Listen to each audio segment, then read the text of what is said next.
I played Anna Cramling in the 6th round of Botez Chess Camp. Anna and I have played a bunch together. We're very good friends, but we have never played classical chess. This game apparently stirred up some controversies about whether or not I was potentially cheating. And this is what happened.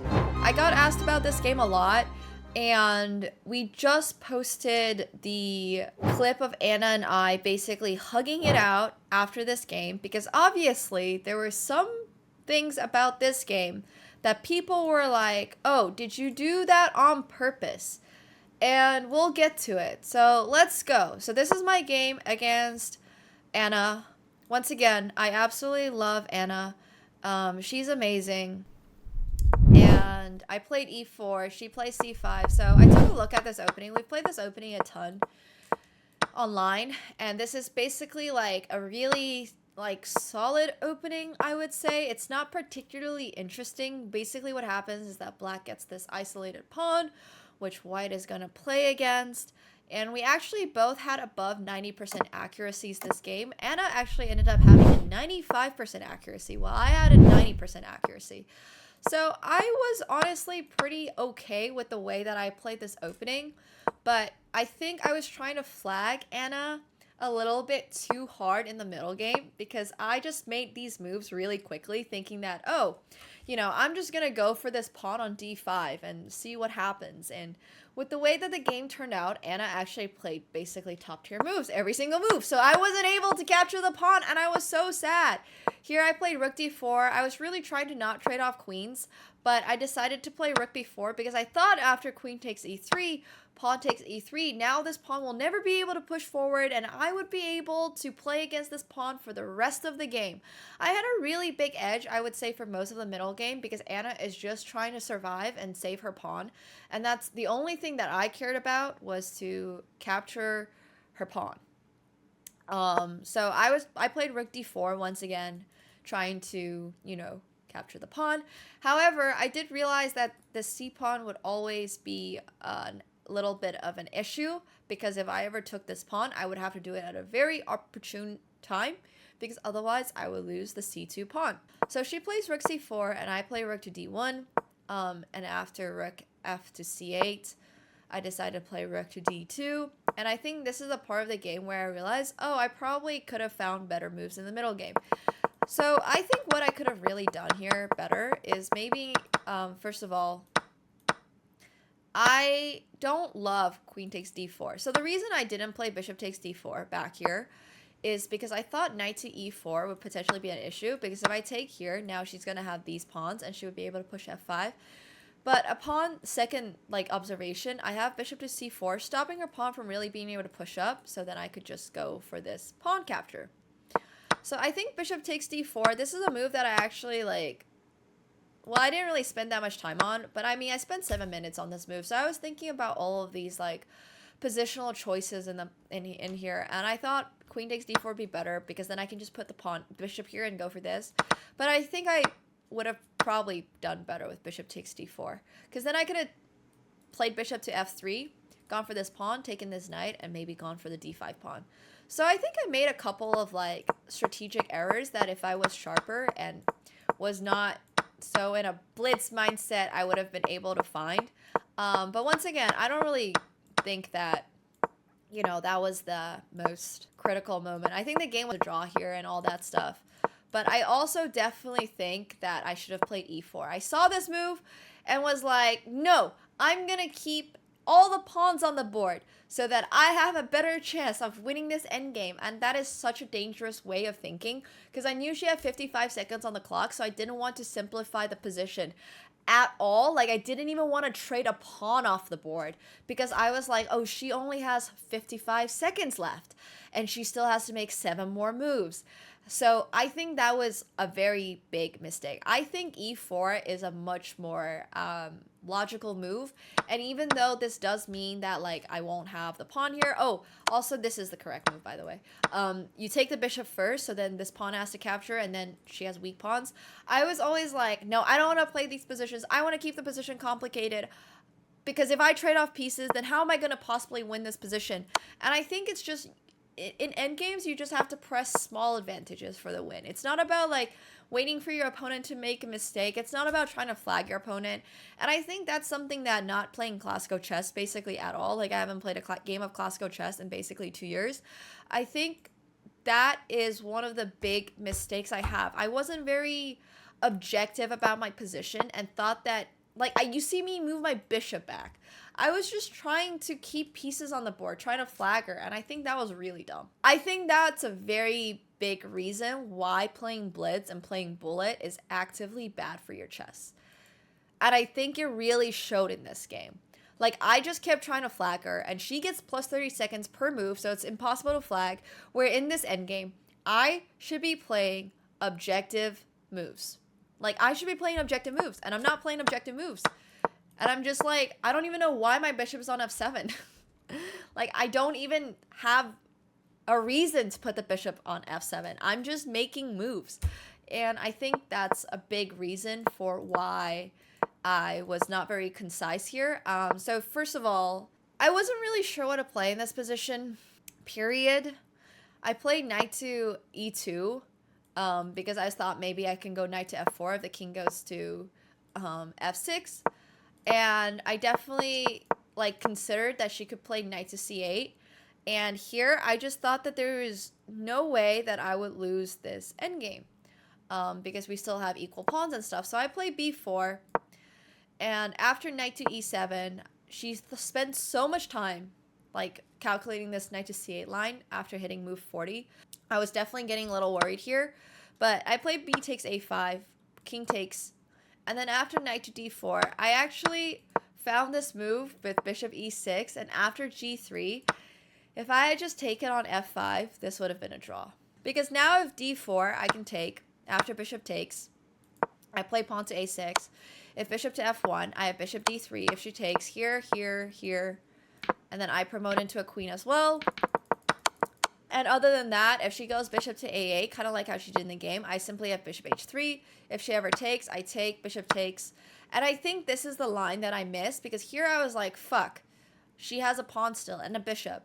But her king can never leave this pawn because I take it. And all she can do is shuffle her bishop back and forth. So this would have been a draw. So I honestly defended so many good endgames. I was really disappointed after the game for not finding bishop f5 because I found like some really last minute moves in a lot of other games. And after I played a6, I knew I was lost. Here, I knew I was lost actually. So I wasn't paying too much attention to the clock. And then I glanced over and I had 1 second left on the clock. So I moved the piece, the bishop, as fast as I could.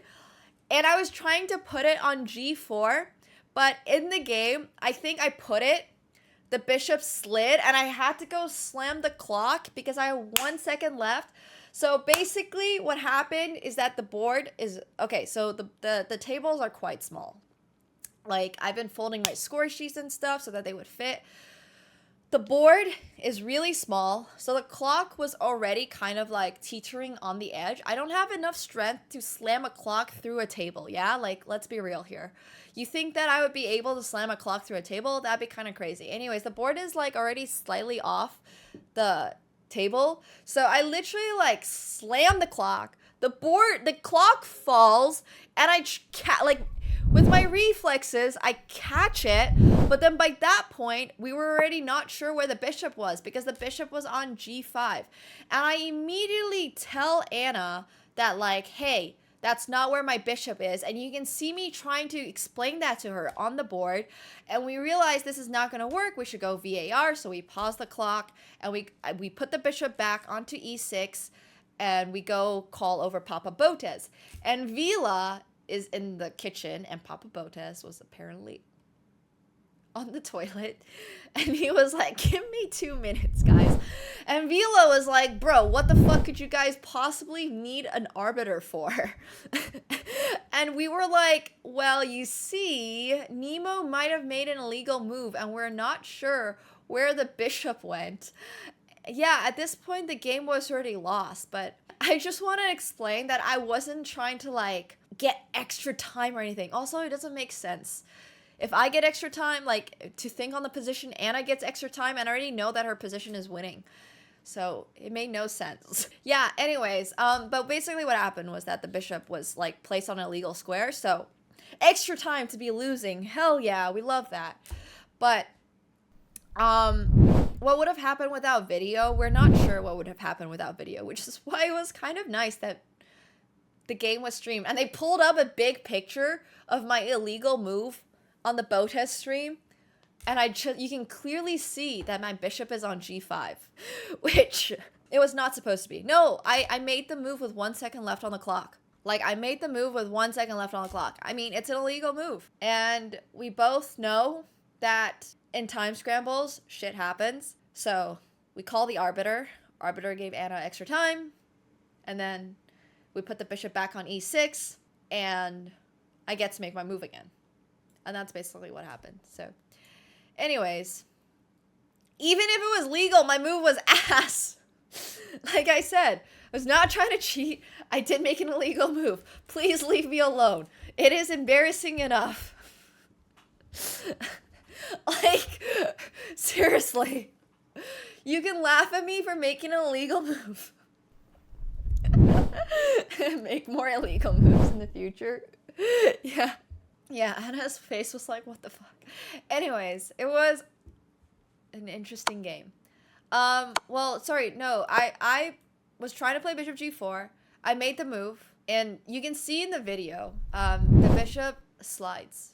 Like, you can very clearly see where I'm trying to move it, which is over here, like this square, and it slides in my, like, panic to hit the clock, and it ends up on g5. And then after it ends up on g5, I obviously explained to Anna, this is not where it's supposed to be. So do you want to go, like, call the arbiter? We can go on. We have video cameras. I'm happy to talk to you. Wherever you think my bishop should be, I am cool with it. And the arbiter goes and looks at it and is like, the bishop's on g5, so you made an illegal move. Yeah, it doesn't matter what I was trying to play here. I'm just lost anyways. Like, I'm sorry for wasting, like, the time, I guess. I didn't want to resign because, I don't know. I don't feel like I wanted to resign here yet. Like, we'd played this game for so long. It felt like this game deserved an ending. Like, let her promote into a queen, you know? So, I let her promote into a queen. Like, I don't know. I don't know if that even makes sense. Like, why should I resign in this position? This game was fantastic. This game was really well played by Anna. Like, I am cool with losing in 5 more moves. I really am. So, yeah. Well, I'm not going to let her checkmate me, but I do think that after a queen, it's like, I think she played a fantastic endgame. I really genuinely do.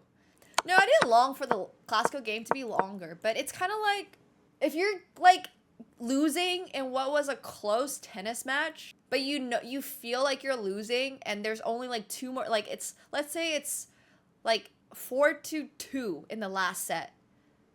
Are you gonna resign when it's 4-2? Aren't you just gonna, but you're tired, you know you're lost. Wouldn't you just let your opponent get the 2 extra points? Doesn't that make sense? Like, why would you walk off the court at that point? Like, it's classical. It's like, it's taken so long to get here. I might as well see it. Like, I might as well see it to the end. I think once she gets a queen, it is, like, so 100%. Yeah, when you're that invested, I don't want to resign until it's 100% loss. I know it's 98% loss at that point, but yeah. So, anyways, I think the game was super interesting. I think Anna played a very, very, very good game. Hope you enjoyed this game recap. Once again, much love to Anna. She's a really good player.